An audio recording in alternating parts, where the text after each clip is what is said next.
Saudara, hari ini saya akan share tentang gaya hidup jemaat mula-mula. Kenapa saya sharing ini, saudara? Karena saya 2 minggu terakhir ini setelah mendapat pengajaran ini saya juga merenungkan. Dan saya percaya kalau hari ini kita boleh bertumbuh menjadi pos PI, lalu nanti kita berdoa supaya oleh anugerah Tuhan kita boleh menjadi gereja, jemaat yang didewasakan, saudara. Saya percaya saudara akan bertanya-tanya, what next? Apa yang mau kita kerjakan bersama-sama? Apa yang harus kita lakukan bersama-sama? Apa sebenarnya visi kita bersama-sama? Dan hari ini saya rindu sharing, saudara, apa yang Tuhan taruh di hati saya. Dan saya berdoa supaya saudara menerima dengan hati yang sama kebenaran yang daripada Tuhan. Saudara, kalau ditanya, saudara, gereja yang paling ideal yang pernah ada di dunia ini, saudara, saya percaya itu adalah gereja jemaat mula-mula. Di mana Yesus adalah foundernya sendiri, Yesus yang memulai dengan 12 orang muridnya, Yesus yang memuridkan sendiri, ya, 3,5 tahun lamanya. Dan saya percaya kalau saudara baca Alkitab ada banyak di sana ketidaksempurnaan, setuju ya? Ada yang jual Yesus, ada yang menyangkal Yesus. Aduh, banyak saudara ya. Ada yang bilang gini, Tuhan, apakah kita perlu minta api turun dari langit? Wah, ngeri saudara ya. Tapi akhirnya orang ini dirubah, Yesus dirubah oleh kebenaran firman Tuhan menjadi rasul yang penuh dengan kasih, dikenal sebagai rasul yang penuh dengan kasih. Dan ada banyak hal di situ terjadi, tapi di dalam ketidaksempurnaan mereka jadi sempurna karena ada Kristus di tengah-tengah mereka, saudara. Nah, saya percaya kita juga akan ngalamin hal yang sama. Makanya kita sebut Galilea Community. Kenapa? Karena murid-murid dan Yesus sepanjang perjalanan pelayanan mereka, mulai dari kenal Yesus sampai kepada mereka mau meninggalkan Yesus lagi, ketemu Yesus lagi, sampai Yesus berkata, kalau kamu mengasihi aku, gembalakanlah kawanan dombaku itu di Danau Galilea, di tepi Danau Galilea, saudara.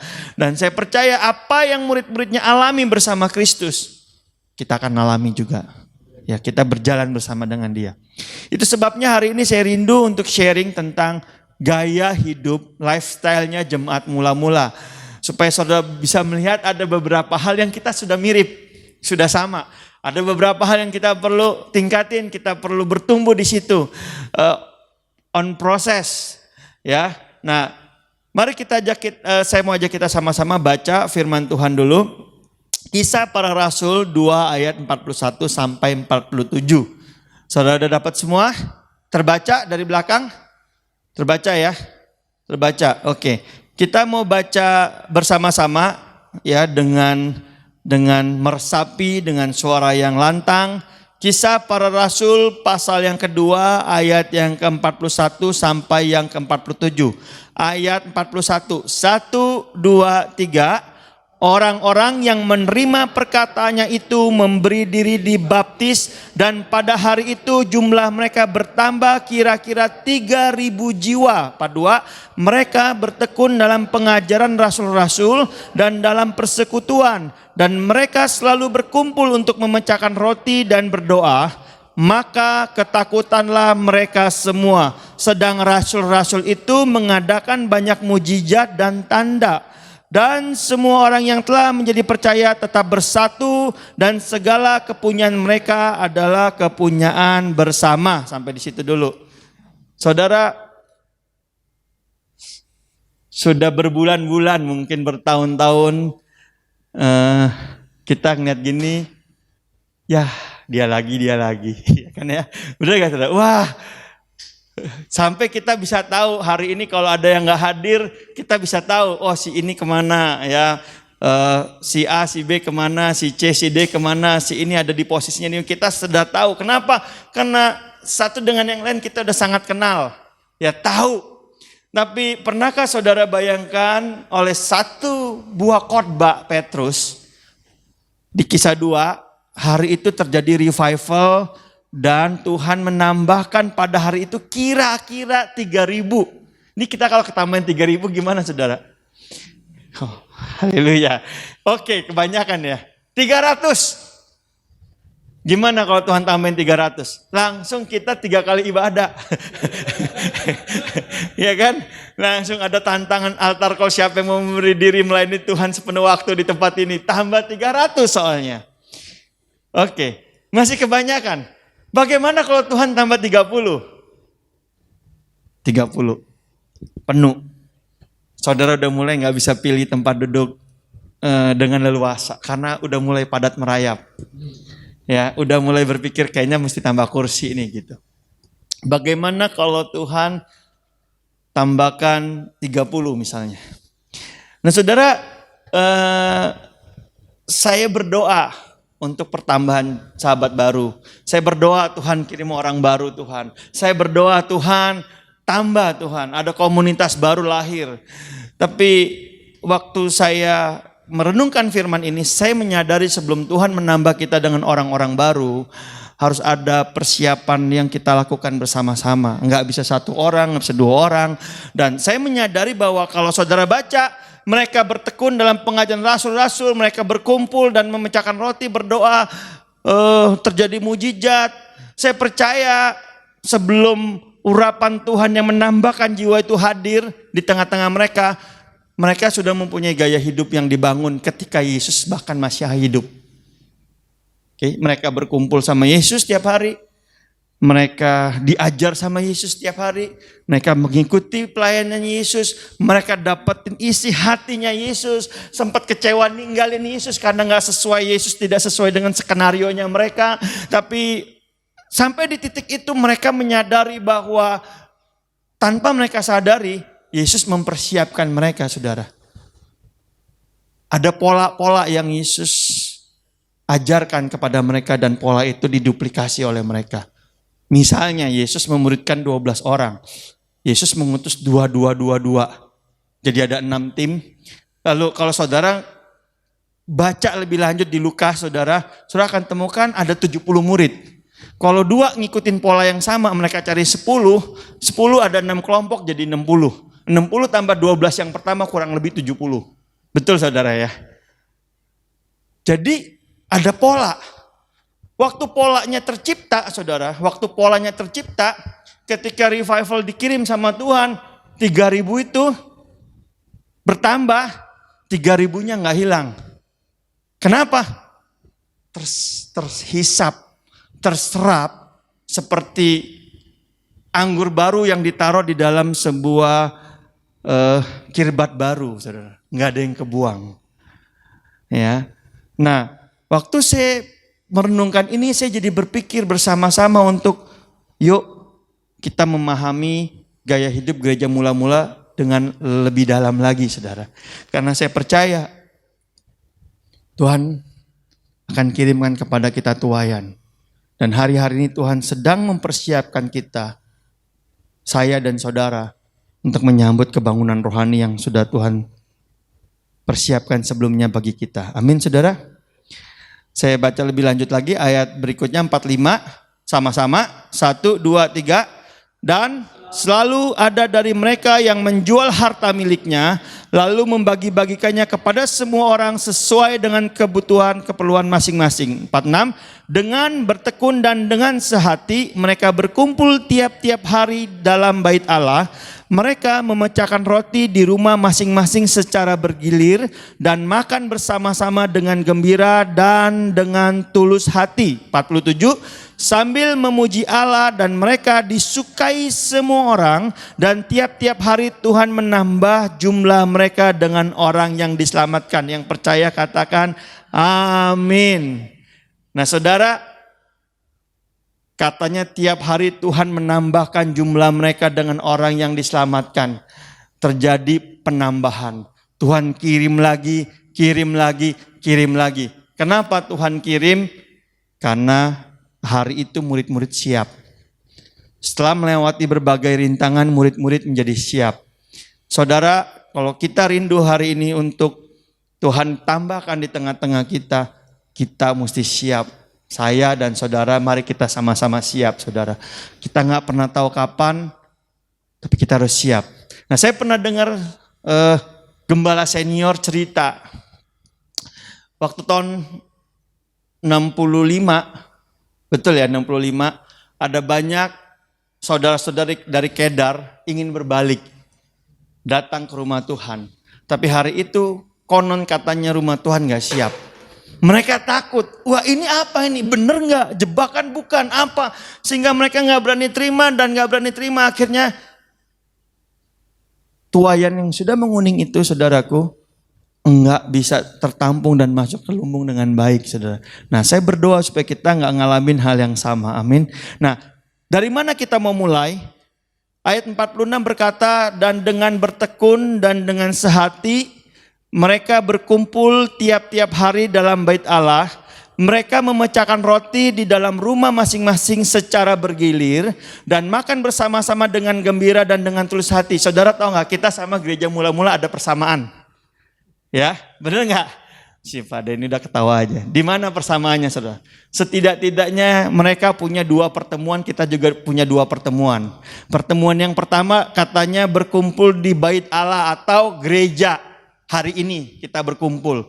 Mengapa mereka berkumpul di bait Allah? Mereka untuk beribadah bersama-sama, diperlengkapi, mereka menerima kebenaran firman Tuhan, diimpartasi. Amin.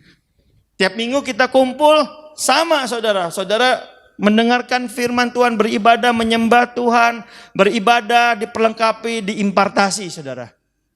Ya. Tapi nggak cukup sampai di situ, saudara. Gaya hidup gereja mula-mula, mereka bukan cuma diibadah seperti ini, tapi mereka juga berkumpul di rumah. Atau kita sebut komsel. Ya, hari ini kita berkumpul, hari Rebo ada teman-teman yang kumpul di Blue Lake, ada yang kumpul di GG. Ngapain, saudara? Praktekin, saudara, apa yang sudah diimpartasi. Amin. Praktekin, saudara. Kita hidup sebagai keluarga rohani. Kenapa sebut keluarga rohani? Lain bapak, lain emak, lain nenek moyang. Betul ya, saudara ya. Tapi dipersatukan di dalam darah Kristus Yesus. Disebut sebagai anak-anak Allah. Nah, kita praktek saling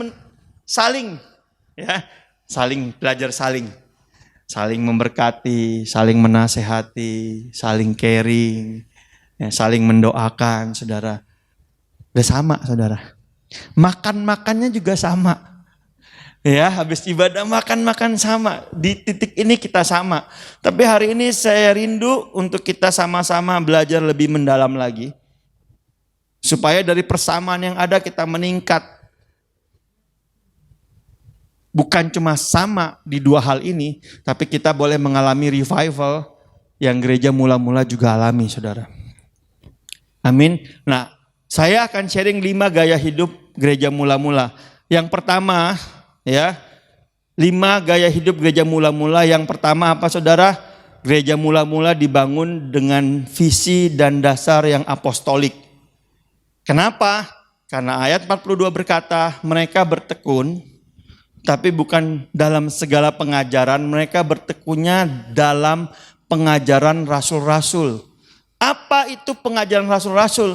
Pengajaran rasul-rasul adalah pengajaran yang Yesus sendiri ajarkan kepada murid-muridnya selama dia hidup. Yang dia khotbahkan. Yang waktu kalau udah selesai khotbah mereka kumpul, ketemu Yesus. Yesus, kami gak ngerti tadi perumpamaan itu apa. Yesus jelasin. Nah, pengajaran ini dikumpul, disebut dengan pengajaran rasul-rasul. Dan pengajaran rasul-rasul ini dipakai oleh murid-murid untuk menjadi sebagai sebuah dasar, pondasi dalam membangun rumah Tuhan.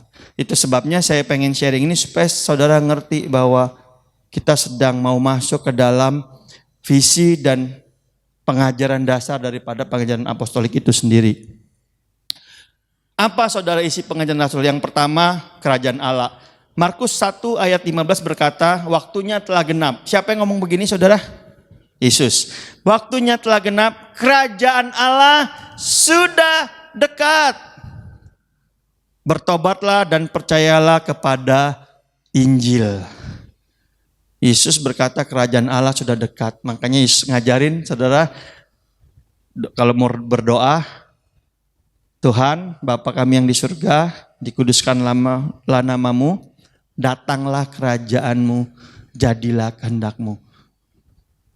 Ada invasi kerajaan Allah. Kerajaan Allah mau datang dalam hidup saudara. Waktu dia datang, yang pertama kali yang dia perbaharui adalah hati saudara. Pikiran saudara diperbaharui. Keluarga saudara diperbaharui.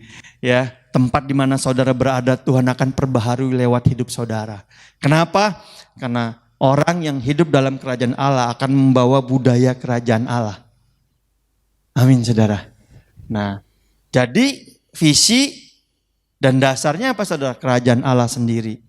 Nah, kita mengejawantakan menjadi 3 hal. To call, to build, dan to send. Saya udah sharing ini mungkin udah 3-4 kali saudara. Supaya saudara ngerti bahwa di tempat ini kita mau lakukan 3 hal ini.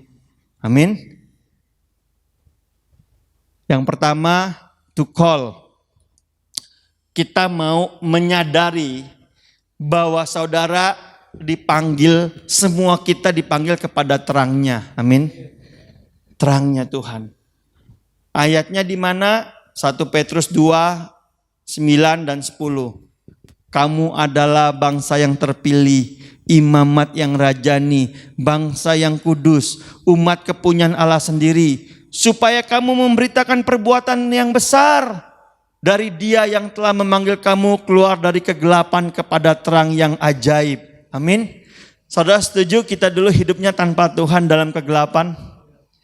Enggak ada harapan, amin. Tapi bukan cuma dipanggil keluar, tapi saudara dipilih Dia menjadi bangsa yang terpilih, imamat yang rajani. Saudara adalah kumpulan imam-imamnya Tuhan. Kenapa? Karena Tuhan mau menyatakan kerajaan Allah lewat hidup saudara. Dalam perjanjian baru udah gak ada lagi sebetulnya saudara, antara orang Lewi sama orang yang ini orang awam. Semuanya ketika saudara dipanggil, saudara menjadi imamat yang rajani, imamat yang berkerajaan. Amin. Kamu yang dahulu bukan umat Allah, tetapi sekarang kamu adalah umatnya. Yang dahulu tidak dikasihani, tetapi sekarang yang telah beroleh belas kasihan. Amin. Kadang kita maunya ayat yang ke-10 saudara. Dulu bukan umat Allah, sekarang umat Allah.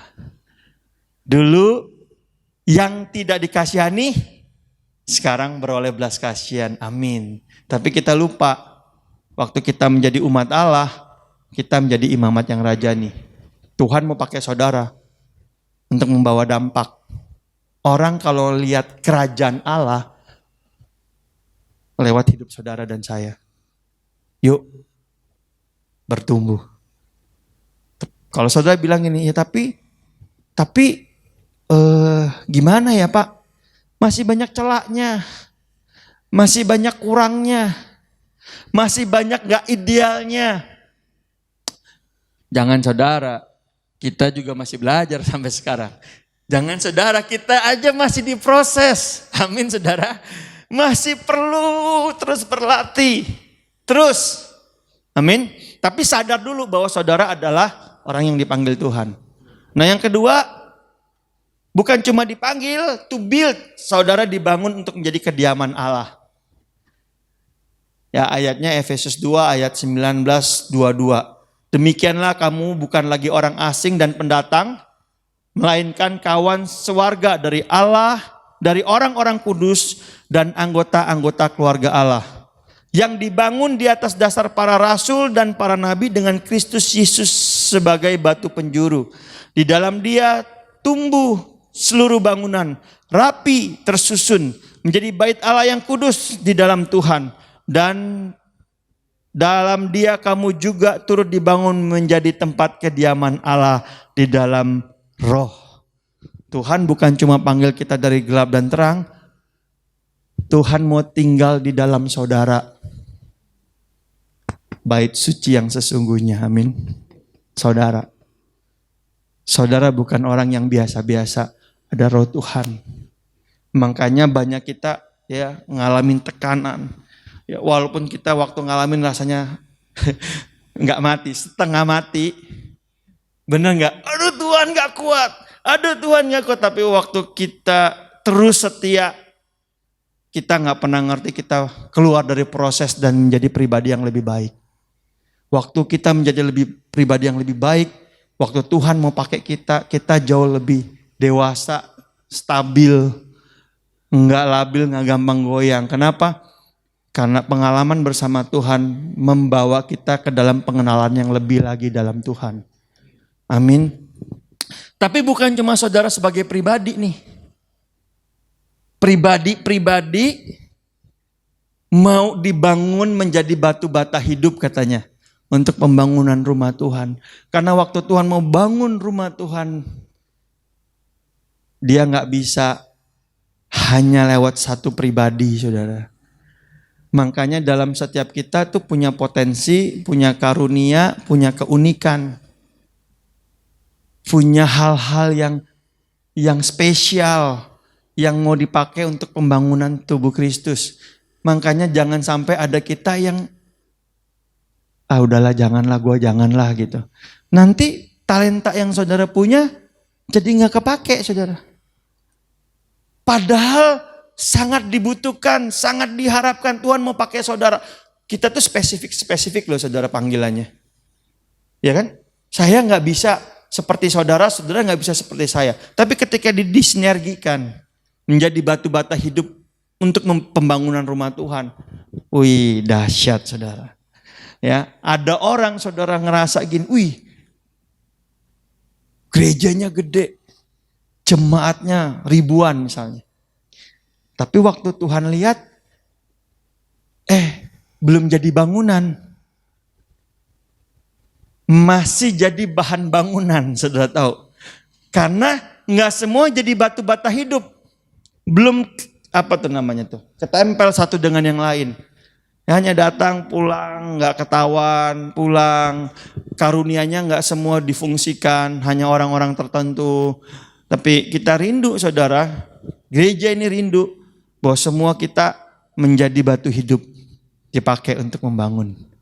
Semua karunia saudara bekerja, berfungsi, dipakai Tuhan dahsyat. Amin. Asik. Oke. Ya. Nah yang ketiga bukan cuma dibangun, tapi saudara diutus. Untuk apa? Diutus untuk memuridkan. Amanat agung. Kepadaku telah diberikan segala kuasa di sorga, di bumi. Karena itu pergilah, jadikanlah semua bangsa muridku dan baptislah mereka dalam nama Bapa dan Anak dan Roh Kudus. Dan ajarlah mereka melakukan segala yang telah aku perintahkan kepadamu. Ketahuilah aku menyertai kamu sampai akhir zaman. Setelah dipanggil, dibangun saudara, Tuhan mau utus saudara. Kemana? Kita udah pernah belajar ke tempat starting from home, mulai dari rumah, tempat saudara bekerja, lalu saudara melayani di rumah Tuhan. Pakai semua saudara dengan karunia-karunia yang saudara miliki. Pakai saudara. Muridkan mereka. Mungkin saudara gak ngomong soal Tuhan, belum. Tapi waktu orang lihat attitude saudara, orang lihat cara saudara hidup, orang tuh ngelihat ada yang beda dalam hidup saudara. Waktu saudara ngalamin hal-hal yang gak enak, cara saudara untuk mengcovernya, menang atas pergumulan, buat orang tuh ngelihat ada sesuatu yang beda. Amin saudara. Yuk, bangkit yuk. Mari kita menjadi orang yang hidup dalam kerajaan Allah dengan melakukan to call, to build, to send. Ini aja saudara yang kita mau kerjakan di tempat ini. Tapi luas. Butuh waktu, butuh proses, dan saya mau ajak kita sama-sama. Ayo bangkit yuk. Yuk bangkit. Yang kedua tadi visi dan dasar profetik. Yang kedua saudara apa yang mereka lakukan? Mereka saling mengajar. Kita juga udah sama saudara. Waktu di komunitas, di komsel, kita saling, setuju gak? Satu orang kasih ayat, baca, lalu semuanya pada kasih pendapat, aku ngalamin ini dengan ayat ini, aku dapat berkat ini, aku dapat rema ini, aku dapat ini, aku dapat itu. Sehingga kita satu dengan yang lain tanpa kita sadari udah saling mengajar. Sudah benar saudara. Tapi perlu kita tingkatin. Dalam hal apa saudara? Nah, murid-murid hari itu mereka mengajarkan tentang apa, kalau mereka diskusi bertekun tiap hari, apa yang mereka pelajari? Yang pertama nilai-nilai kerajaan Allah, Matius 5-7. Matius 5-7 adalah khotbah Tuhan Yesus di bukit. Ingat ya, dimulai dari berbahagialah kamu yang miskin di hadapan Tuhan, sebab kamu yang mempunyai kerajaan Allah. Berbahagialah kamu yang terus, ya. Apa isinya? Tentang transformasi hati. Ayat pasal 5, pasal 6 tentang disiplin rohani.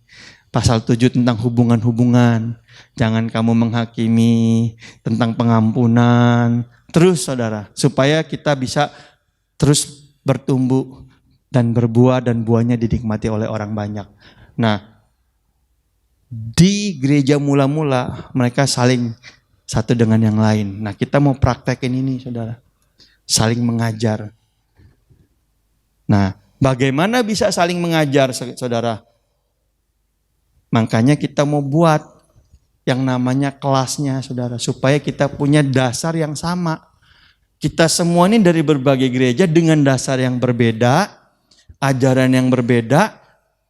Waktu masuk ke tempat ini supaya kita bisa menerima pengajaran dan mengajarkannya lagi. Kita perlu belajar lagi sama-sama. Setuju saudara ya? Kalau enggak kita beda-beda. Soal rapture aja kita bisa beda-beda. Ada yang harus ngalamin aniaya. Ada yang puji Tuhan, ntar aniaya belum terjadi, kita selamat. Udah diangkat dulu. Ya, ada yang setengah diangkat, setengah diangkat, setengah enggak. Sampai ada yang pikir, wah dia cocok nih ya supaya gampang angkatnya. Ya bercanda ya saudara ya. Jadi untuk rapture aja bisa beda-beda. Untuk baptisan aja bisa beda-beda. Nah, kita perlu menyamakan mulai dari nilai, pengajaran. Makanya news jadi penting. News adalah singkatan dari new wineskin. Saudara, supaya ketika Tuhan mau curahkan anggur baru, kita menjadi kirbat yang baru, yang siap. Supaya kalau Tuhan kirim 30 orang, kita bisa terima. Supaya kalau 30 bisa Tuhan percayakan lebih, kita bisa terima. Kalau enggak Tuhan kirimin 30, 300, apalagi 3.000, kita bingung. Gimana? Amin saudara. Nah makanya penting saudara. Mengapa penting? Ini ayatnya salah saudara. Yang pertama, mengapa news penting? Karena Tuhan mau kita dipulihkan untuk memulihkan. Diajar untuk mengajar. Amin. Ayatnya yang mana? Ayatnya yang ini yang benar. Apa yang telah engkau dengar daripadaku di depan banyak saksi, ya, percayakanlah kepada mereka yang dapat dipercaya dan juga cakap mengajar. Apa yang saudara udah terima, saudara harus percaya lagi kepada orang. Walaupun nggak khotbah, tapi saudara bisa telling story. Apa yang membawa saya sampai hari ini? Karena apa yang saya terima dulu, saya coba ajarkan ke orang lain, saudara. Saya coba berbagi. Setia, terus Tuhan percayain dari cuma peserta, jadi saya pembina saya jadi pemimpin sel, akhirnya khotbah di persekutuan doa di kampus, terus Tuhan percayain lebih, tapi mulainya saya dipulihkan, Tuhan pakai saya untuk memulihkan. Saya diajar, saya dipakai Tuhan untuk mengajar. Sebab kalau enggak saudara, Tuhan kirim orang, kita bingung kan? Aduh, nggak ngerti. Kita cari orang-orang tertentu. Cari Pak Gideon lah. Cari Pak Hosea lah. Padahal Tuhan mau pakai saudara. Dan waktu Tuhan pakai saudara, iman saudara akan bertumbuh. Benar nggak? Biasanya kita cuma jadi ini, dropshipper. Kalau ada jiwa dikirim, di drop ke kita drop ke orang lain. Pokoknya Pak ini Pak sakit, Pak tolong didoain Pak. sembuh. Ya kita cuma lihat, nggak ngalamin. Tapi ada masanya Tuhan mau bukan cuma kita jadi dropshipper, tapi kita yang membawa berita itu kepada orang lain, kita yang doain, kita yang tantang dia terima Yesus, mungkin kita yang tumpangin tangan, kita yang nyampein firman Tuhan, dan itu membuat kita lihat, ada perubahan ya, ada pertumbuhan ya, aku bisa. Ternyata bukan orang-orang tertentu, kita semua bisa lakukan amanat agung. Amin. Yang kedua apa saudara? Yang kedua ini saudara, menerima pengajaran yang sehat. Kenapa news itu jadi penting? Supaya kita boleh menerima pengajaran yang sehat. Ayatnya di sini saudara. Ya, ayo kita baca sama-sama 1 Timotius 4 ayat 6. 1, 2, 3. Dengan selalu mengingatkan hal-hal ini kepada saudara-saudara kita, engkau akan menjadi seorang pelayan Kristus Yesus yang baik, terdidik dalam soal-soal pokok iman kita dan dalam ajaran sehat yang telah kau ikuti selama ini. Amin. Ya, saya beberapa kali 2 minggu ini saya full banyak kuliah dan dosen-dosen itu bingung. Nggak janjian karena orangnya beda, kelasnya beda, tapi ngomongnya satu sama. Mereka resah dengan pengajaran yang begitu banyak.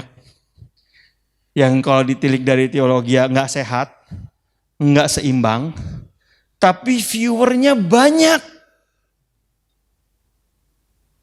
Terus kita dibilang kalian nih harus yang benar, harus tanggung jawab, harus benar-benar. Kenapa? Karena di luar sana. Terus kita bercanda, lah kita mah viewernya nggak sampai 100. Di situ banyak ratusan ribu. Kita mempengaruhi cuma 100, nggak nyampe di situ udah jutaan. Ya tapi ini kenyataan saudara. Makanya penting sekali saudara, kita sama-sama belajar pengajaran yang sehat, seimbang, bergizi buat roh kita saudara. Nggak bikin kita jadi confused. Bukan cuma sekedar belajar teori kemakmuran, ya teologianya terlalu salib, pokoknya yang ditekanin penderitaan terus ya. Tapi seimbang. Nah, saya berdoa supaya saudara bisa ngalamin bersama-sama di tempat ini. Supaya kita punya basic yang sama, pengertian yang sama, sampai ketika saudara duduk dengar seseorang menyampaikan firman, ketika ada yang salah, di hati saudara muncul ya firman yang menyangkalinya, kayak ada perisainya gitu. Ya, saya pernah ketemu ibu-ibu 2 orang waktu saya masih di Kelapa Gading, saya diketok.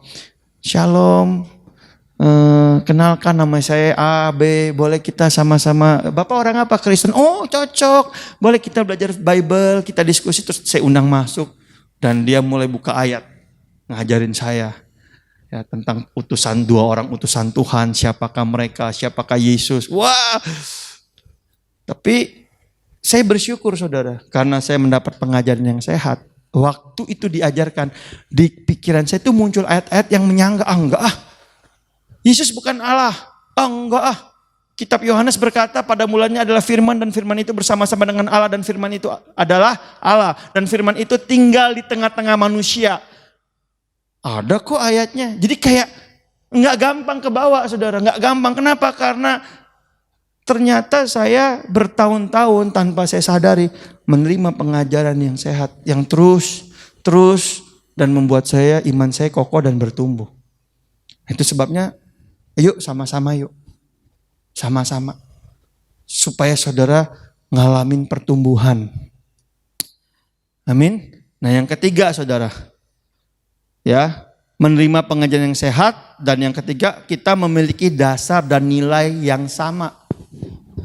As a church. Efesus 4 ayat 35 berkata, dan berusahalah memelihara kesatuan roh oleh ikatan damai sejahtera, satu tubuh, satu roh. Sebagaimana kamu telah dipanggil kepada satu pengharapan yang terkandung dalam panggilanmu. Satu Tuhan, satu iman, satu baptisan. Supaya kita punya pemikiran yang sama. Kenapa? Karena di di dalam saling mengajar. Suatu saat hari ini saudara diajar, suatu saat saudara akan mengajar. Bayangin gak? Kalau pengajaran di dalam satu jemaat beda-beda. Tergantung siapa yang ngajar. Oh kalau bro itu Armenian pak. Kalau yang itu Calvin. Oh yang itu Macip Grace katanya. Ya ini jemaatnya bingung. Ada golongan-golongan. Ada yang golongan Apolos, ada yang golongan Paulus, ada yang golongan Barnabas, ada yang golongan Petrus. Wah ngeri saudara. Padahal Allahnya satu, Tuhannya satu, firmannya satu. Nah makanya ini jadi begitu penting. Itu sebabnya saya dorong saudara semua, ayo kita sama-sama ikut, kita sama-sama terlibat. Tapi aku sudah ngerti pak. Udah berkali-kali. Puji Tuhan.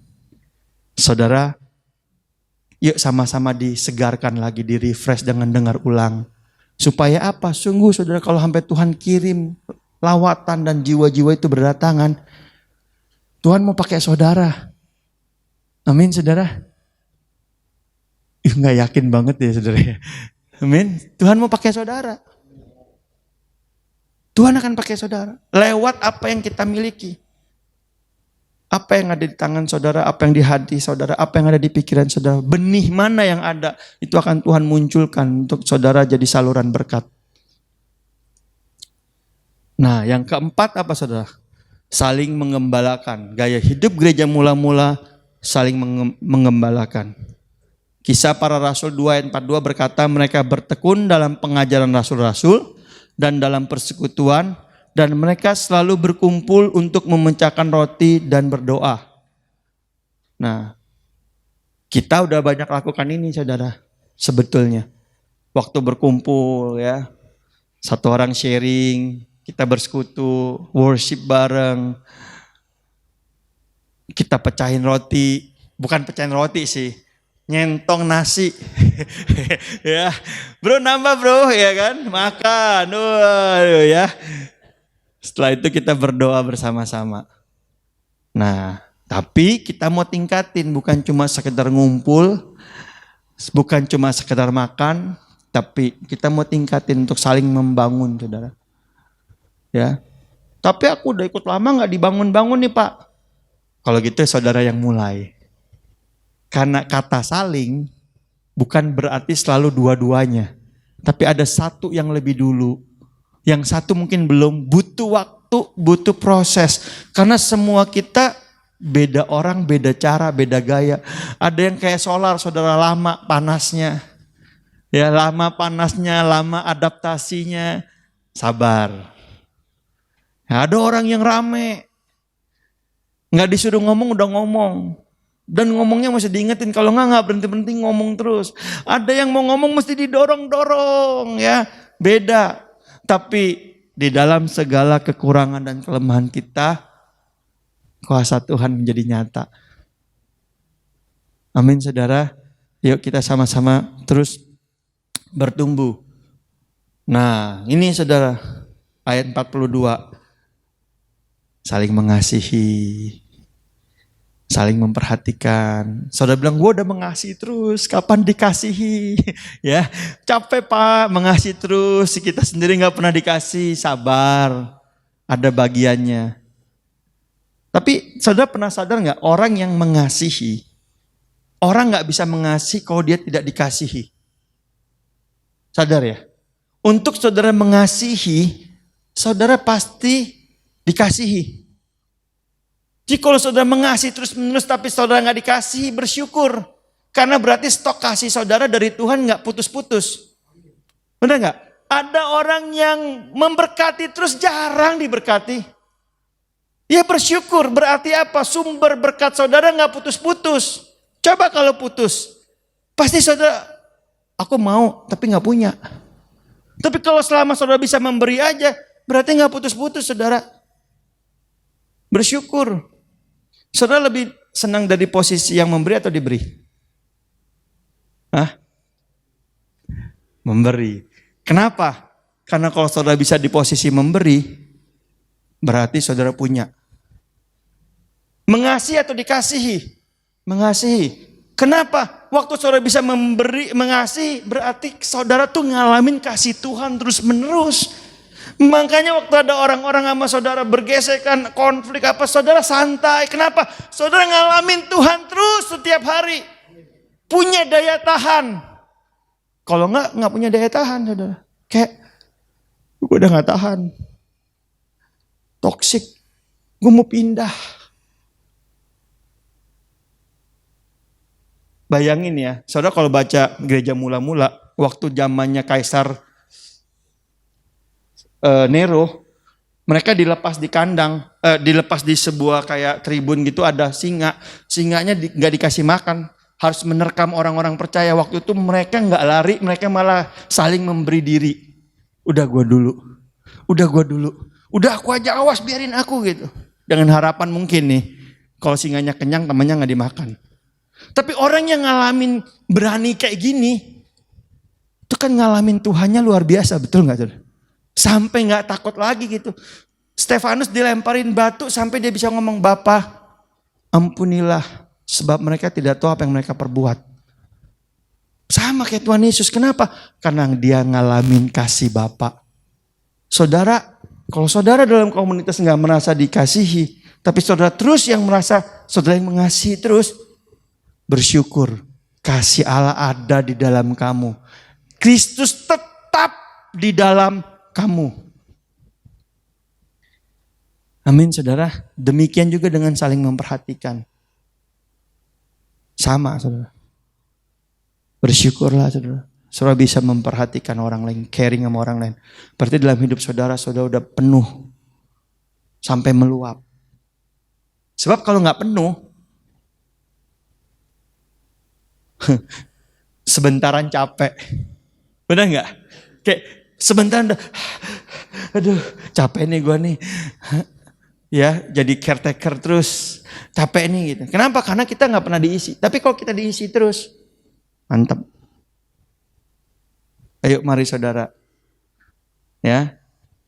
Yang keempat apa saudara? Tadi ketiga soal ini keempat. Mereka katanya berkumpul, mereka berdoa. Berdoa. Doanya apa saudara? Yang pertama saya sebut doa sepakat. Kenapa? Karena Matius bilang gini, dan lagi aku berkata kepadamu, ini Yesus ajar sama murid-muridnya saudara. Ya, Yesus ajarin tentang berdoa. Dan lagi aku berkata kepadamu, jika dua orang daripadamu di dunia ini sepakat meminta apapun juga, permintaan mereka itu akan dikabulkan oleh Bapakku yang di surga. Sebab dua tiga orang berkumpul dalam namaku, di situ apa? Aku hadir. Saudara jangan remehin loh saudara. Kita kumpul di komsel waktu kita berdoa berdua bertiga. Doain. Sepakat. Kalau saudara mau baca sebelum ayat ini, ayat 17 bilang gini. Apa yang kamu ikat di dunia akan terikat di surga. Powerful saudara. Waktu kita sepakat, kita berdoa. Tuhan ada di tengah-tengah kita. Amin. Nah ini bisa doa apa? Ketika kita doa peperangan rohani. Ketika kita bersyafaat buat orang-orang yang belum percaya. Kita berdoa untuk hal-hal tertentu. Kita sepakat. Ini saudara yang mereka lakukan. Makanya gereja mula-mula dahsyat. Saudara pernah ingat sebelum pencurahan Roh Kudus doa di loteng gimana? Doa sepakat kan? Murid-murid bilang gini, Tuhan telah berkumpul segala penguasa-penguasa. Ya, mereka menganiaya, mereka mau menganiaya umat Tuhan. Tuhan beri kami keberanian. Waktu mereka berdoa untuk keberanian untuk memberitakan namamu. Waktu mereka berdoa katanya lotengnya mulai bergoncang. Ya, goyang. Terjadi hal yang dahsyat. Nah, saya percaya saudara waktu kita berdoa sama-sama berdua bertiga, dahsyat sesuatu yang terjadi. Makanya mumpung ingat saya usulin, yuk Rebu ini, kalau misalnya gimana kalau kita pindah ke tempat ini, kita buat acara worship night. Ini usulan aja, worship night di tempat ini. Kita doa sama-sama, kita nyembah sama-sama, bawa makanan sama-sama. Kan biasanya kita lenggang kan, karena ada Ibu yang rajin masak setiap hari Rebo. Bener nggak? Nah kali ini kita bawa makanan sama-sama ngumpul. Udah kita nikmatin makan sama-sama, ngucap syukur, perjamuan kudus kan, perjamuan kasih makan terus kita datang sama Tuhan, worship, kita nyembah, doa sepakat, nyembah dia. Datang sama Tuhan, ngalamin lawatan Tuhan. Seru loh saudara, sekali-sekali kita ngalamin sama-sama. Amin. Ada sukacita yang berbeda. Lalu doa profetik. Kalau saudara baca di sepanjang kisah para rasul, ada banyak penglihatan, nubuatan, mereka berbahasa roh. Si Paulus yang bisa bilang, aku ngeliat tangan melambai-lambai dari Makedonia. Ada yang bilang, khususkanlah Paulus dan Barnabas bagiku. Itu di mana dapatnya? Waktu mereka sedang bersekutu berdoa sama-sama. Ada petunjuk Tuhan. Prophetic words dilepaskan. Waktu prophetic words dilepaskan, ada kuasa Tuhan terjadi. Ada iman yang dibangkitkan. Nah, saya rindu itu terjadi di tengah-tengah kita, saudara. Dan itu lewat kebersamaan kita di tempat ini. Waktu ini terjadi, dahsyat. Ya, terjadi peperangan, doa sepakat, kita siap dalam pengembalaan, punya dasar yang kuat. Baru yang terakhir, saudara, Tuhan kirim jiwa-jiwanya datang. Amin. Dan kita ngelayanin, ada demonstrasi kuasa Allah, ada kesaksian. Kenapa? Karena kita ngelayaninya adalah bukan pelayanan individu, tapi pelayanan tubuh. Mereka datang, kalau biasanya ini satu ngelayanin tiga, ini tiga ngelayanin satu. Karunianya bekerja. Ada yang karunianya prophet, doain, aku doa. Tuhan ngomong kira-kira gini, benar gak? Tapi gak cuma cukup diomongin, ada yang perlu take care. Gembalain. Gak cukup kegembalain, ada yang perlu ngajar. Taruh dasar kebenarannya. Supaya apa? Bertumbuh, saudara. Amin, saudara. Nah, tapi sebelum itu semua, ini semua rangkaian proses. Betul gak, saudara? Nah, saya mau ajak kita yuk, sama-sama yuk, kita lewatin prosesnya. Mulai dari kita menerima pengajaran yang benar. Pengajaran yang benar, dasar yang benar, nilai yang benar, membuat kita punya iman yang benar. Waktu iman kita bertumbuh, kita punya iman untuk kita dipakai Tuhan. Waktu kita lihat kita dipakai Tuhan, iman kita semakin, wah ternyata bisa ya. Amin. Dan kita menjadi tubuh Kristus. Amin, saudara. Saya rindu, saudara, yuk kita mulai sama-sama. Saudara rindu dipakai Tuhan dahsyat, amin. Mari kita datang sama Tuhan, kita